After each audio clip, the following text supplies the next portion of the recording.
The photo arrived in my email on a Tuesday morning, attached to a message from my mother with the subject line, "Beautiful family portrait, so proud." I was drinking my coffee, getting ready for work, expecting to see the professional family photo we'd all posed for the weekend before. Instead, I saw everyone but me. There was my father in his navy blazer, standing tall and proud, my mother beside him in her cream-colored dress, the one she'd spent weeks choosing. My brother James and his wife Katie, my sister Rebecca with her husband and their 2 kids, even my cousin Michael, who'd flown in from Denver just for the photo session. Everyone was there, arranged in perfect symmetry against the photographer's backdrop, smiling those practiced family portrait smiles. Everyone except me. I stared at the screen for a long moment, thinking maybe I was missing something. Maybe this was just one shot from the session. Maybe the full family photo was coming in a separate email. But as I looked closer, I could see the telltale signs of digital editing. The spacing between people was too even, too perfect. Someone had been removed. Someone was me. My name is Lisa, and until that Tuesday morning, I thought I was an integral part of the Morrison family. I'm 27 years old, the middle child of 3, a marketing manager with a good job and an apartment I was proud of. I'd always been different from my siblings, quieter, more serious, but I thought that was just personality. We all looked different too, but I figured that was genetics, the random shuffle of family traits. Looking at that photo, seeing the careful way they'd arranged themselves to fill the space where I should have been, I started to wonder if maybe I'd been wrong about a lot of things. I called my mother immediately. "Mom," I said when she answered, trying to keep my voice steady, "I got the photo you sent." "Isn't it gorgeous?" she gushed. "The photographer did such a beautiful job. We're thinking of having it blown up for the living room wall." "I'm not in it." Silence, then carefully, "What do you mean?" "I mean I'm not in the photo, Mom. Someone edited me out." Another pause, longer this time. "Oh honey, that must be the version for the Christmas cards. You know how expensive it is to print cards with everyone on them. We just wanted something simple for mailing." It was a lie. I could hear it in her voice, the way it went up at the end like she was asking a question instead of making a statement. My mother had been lying to me my entire life, but I'd never noticed the patterns before.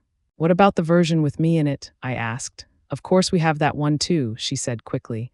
"I'll send it to you later." She never sent it because it didn't exist. I spent the rest of the week thinking about that photo, about the way everyone had positioned themselves, about the looks on their faces. They all knew. While we were posing, while I was smiling and trying to find the right angle, they all knew I wouldn't be in the final version.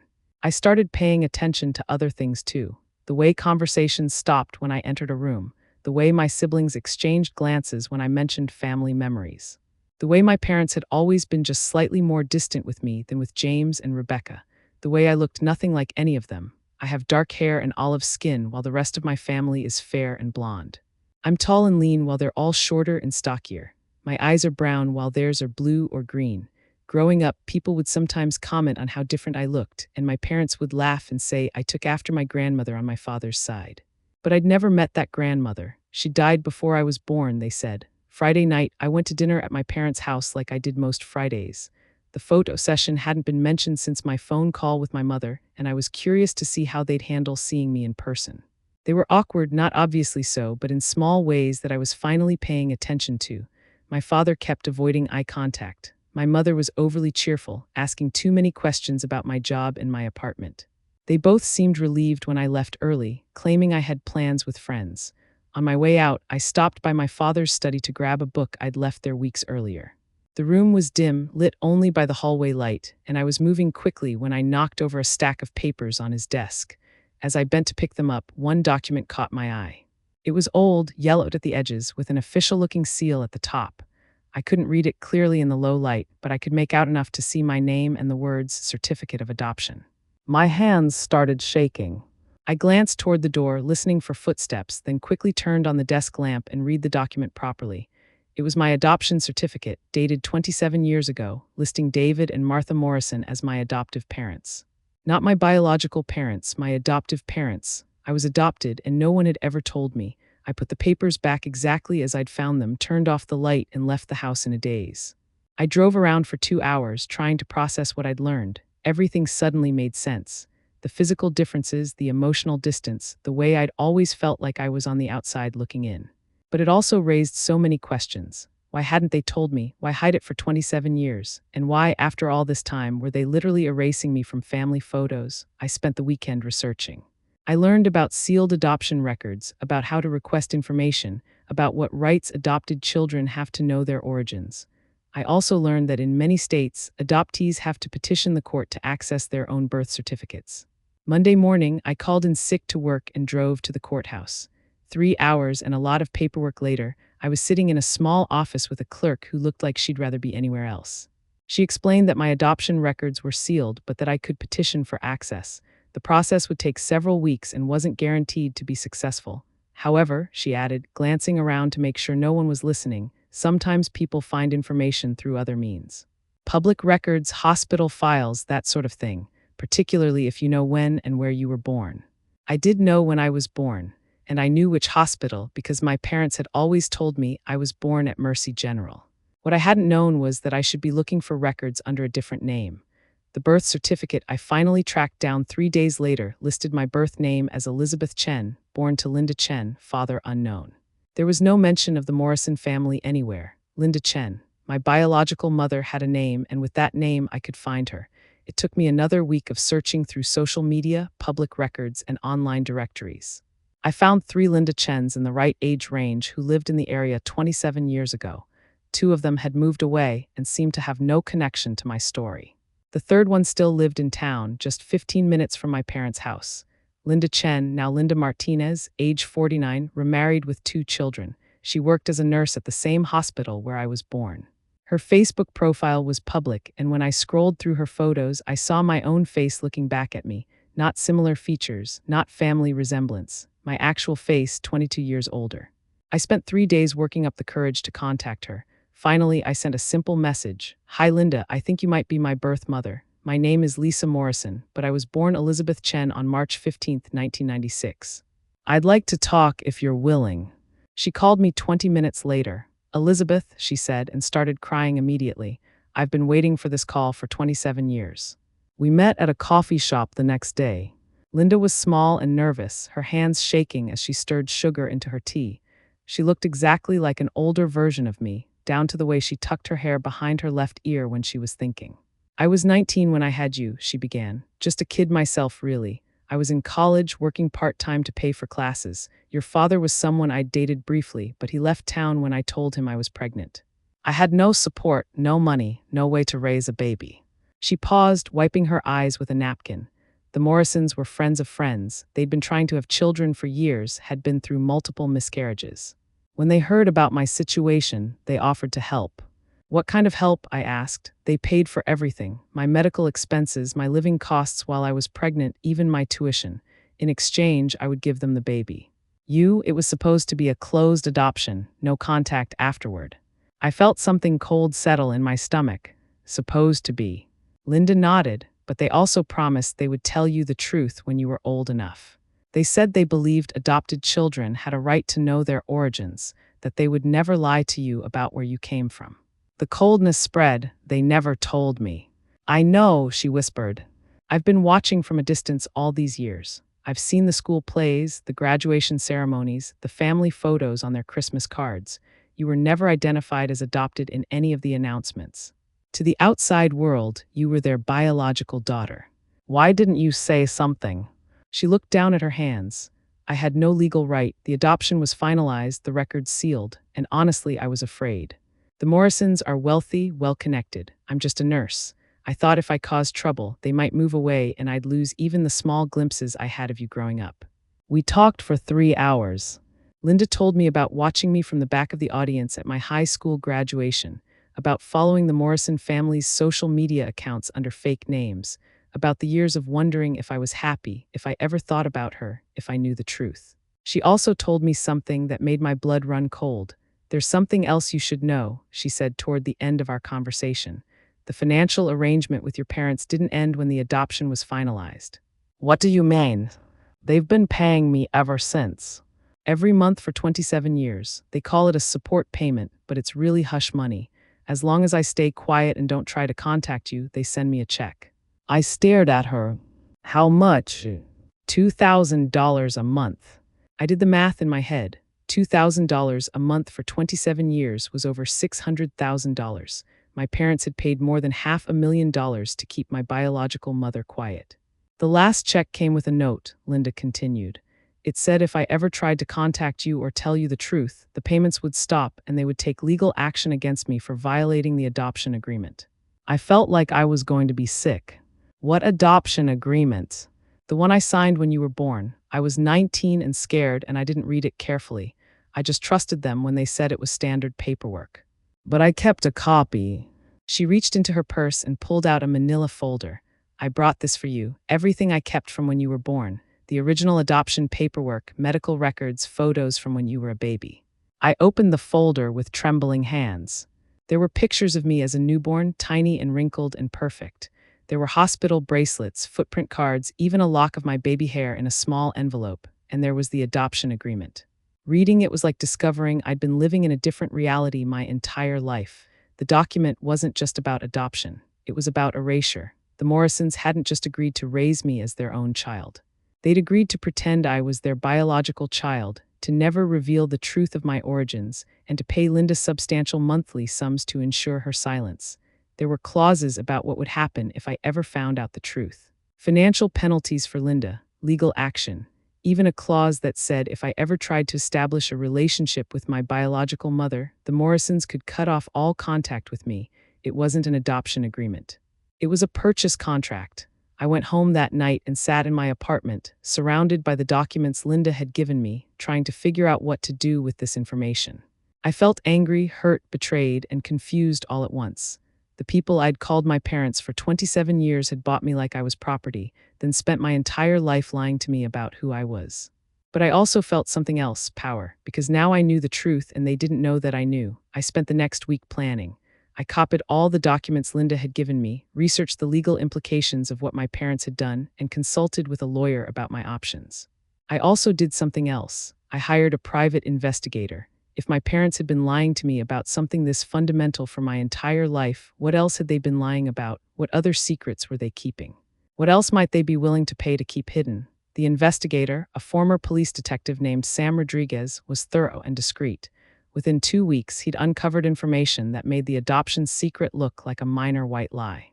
My father, David Morrison, the respected businessman and pillar of the community, had been embezzling money from his company for over a decade. Small amounts at first, cleverly hidden in accounting errors and miscategorized expenses. But over time, the amounts had grown larger and more frequent. The total, according to Sam's investigation, was close to $2 million.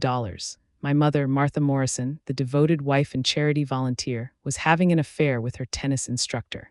She'd been paying for his apartment, his car, even his gym membership for the past 3 years. The affair had started around the same time my parents had begun acting more distant with me. My brother James, the golden child who could do no wrong, had been arrested for drunk driving 6 months earlier. Not only had my parents paid for an expensive lawyer to get the charges dropped, but they'd also paid off the other driver involved in the accident to keep quiet about his injuries. My sister Rebecca, the perfect suburban mother, was stealing prescription drugs from the veterinary clinic where she worked part-time. She'd been selling them online and using the money to support a gambling addiction my parents had been quietly covering the debts for. In short, the Morrison family was built on lies, corruption, and cover-ups, and I had evidence of all of it. I sat in my apartment with Sam's report, Linda's adoption documents, and copies of financial records that painted a picture of a family whose clean public image was completely fabricated. They'd been so worried about keeping me quiet about my adoption that they'd never considered what else I might find if I started digging. That's when I decided to write the letter.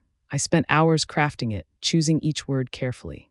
I wanted it to be clear, comprehensive, and absolutely devastating. I wanted them to understand that their years of lies and deception had consequences. The letter was 5 pages long, single-spaced, and contained enough evidence to destroy their lives. I started with the adoption, laying out everything I'd learned about how they'd bought me from Linda, and then spent 27 years lying about my origins. I included copies of the adoption agreement and payment records showing the hush money they'd been paying my biological mother. Then I moved on to my father's embezzlement, complete with bank records and accounting documents that showed exactly how he'd been stealing from his company. I included enough evidence to support a criminal investigation and a civil lawsuit that would bankrupt him. Next was my mother's affair, documented with photographs, credit card statements, and receipts showing she'd been financing her boyfriend's lifestyle with family money. I made it clear that I had enough evidence to prove she'd been systematically lying to my father for years. I detailed James's drunk driving incident and the cover-up that followed, including the payments to the victim and the lawyer's fees to make the charges disappear. I had documentation showing that my parents had committed obstruction of justice to protect their son. Finally, I exposed Rebecca's drug theft and gambling addiction, with evidence of the prescription fraud and the debts my parents had been paying to keep her out of legal trouble. At the end of the letter, I laid out my terms. They could acknowledge the truth about my adoption publicly, stop paying Linda to keep quiet, and agree to let me have a relationship with my biological mother without interference. They could also make amends for 27 years of lies by establishing a trust fund in my name equal to the amount they'd paid Linda over the years. Or I could release all the evidence I'd gathered to the authorities, their employers, their friends, and anyone else who might be interested in learning the truth about the Morrison family. I gave them 72 hours to decide. The letter was delivered by courier on a Friday afternoon. I'd specified that both my parents needed to be present when it was opened, and I'd included instructions for the courier to wait for confirmation that they'd received and read it. My phone rang 6 minutes after the delivery was confirmed. "Lisa," my father's voice was barely a whisper. "We need to talk." "No," I said calmly. "You need to read the entire letter and discuss it with Mom. Then you need to make a decision. You have 72 hours.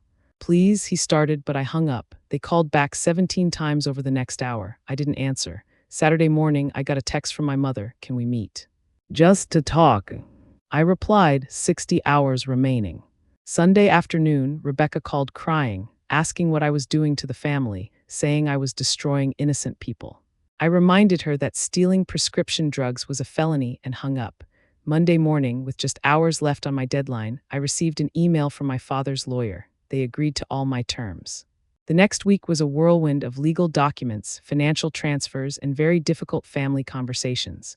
My parents publicly acknowledged that I was adopted, released Linda from her silence agreement, and transferred enough money to my trust fund to set me up for life. They also had to face the consequences of their other secrets.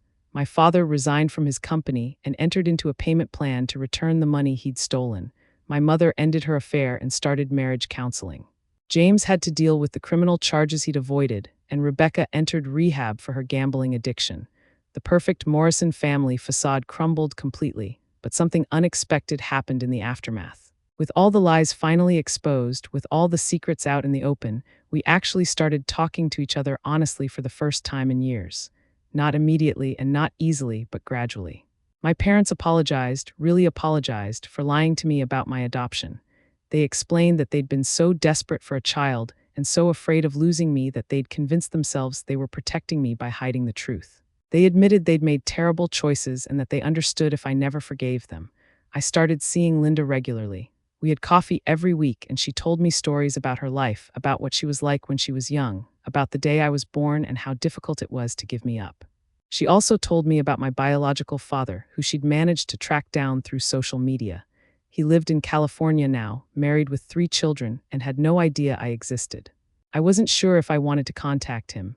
I had enough family drama to sort through without adding more complications. The weirdest part was that the adoption revelation actually brought some relief. All my life, I'd felt different from my family, like I didn't quite fit. Learning that I was adopted explained so much about why I'd always felt like an outsider. It wasn't my fault or my failing. I genuinely was different from them, genetically and fundamentally. It's been 8 months since I delivered that letter, and my life looks completely different now. I have a relationship with my biological mother, a trust fund that gives me financial independence, and a family that's finally telling each other the truth, even when it's ugly. The family photo that started it all has been replaced. My parents had a new one taken, with me included this time, and with Linda standing next to me. It's not a perfect family portrait, but it's an honest one. Sometimes people ask me if I regret how I handled the situation, if I think I went too far with the investigation and the ultimatum. The answer is no. My parents had 27 years to tell me the truth, and they chose lies instead. They paid my biological mother over $500,000 to stay quiet rather than just being honest with me. They taught me that secrets have power, and that knowledge is the best weapon against people who think they can control you with lies. The photo that erased me from the family was supposed to make me disappear, to minimize my importance, to suggest that I wasn't really one of them anyway. Instead, it led me to discover who I really was and to claim the power that comes with the truth. I wasn't erased, I was revealed. And it turned out that the truth was much more powerful than any lie they'd ever told. If you've ever felt like you don't quite fit in your own family, or if you've ever discovered that people you trust have been lying to you, let me know in the comments. Sometimes the most painful revelations lead to the most important transformations. And if you want more stories about families whose secrets finally caught up with them, don't forget to subscribe.